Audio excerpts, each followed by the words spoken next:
মানুষের জীবন সব সময় একই রকম যায় না।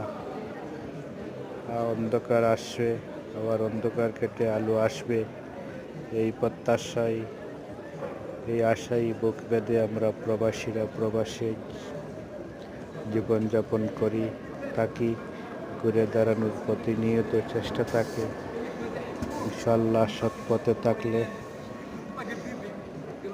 কঠোর পরিশ্রম করলে একদিন আমরা ঘুরে দাঁড়াবো, আলো আসবে আমাদের জীবনে, হাসি ফুটবে প্রবাসী প্রত্যেকটা পরিবারের সদস্যদের মুখে।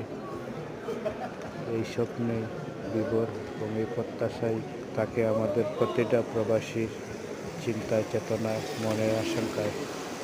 এই প্রত্যাশা করি শুভরাত্রি সবাইকে। ধন্যবাদ। প্রবাসীরা হলো মোমবাতির মতো, নিজে জ্বলে পরিবারকে আলোকিত করে। সে যতই কষ্টে, খারাপ অবস্থায় থাকুক না কেন, তারপরও প্রতিনিয়ত চিন্তা চেতনা থাকে তার পরিবারের উন্নতি, কিভাবে পরিবার সচ্ছল রাখতে পারে। শুধু আমি বলে কথা না, প্রতিটা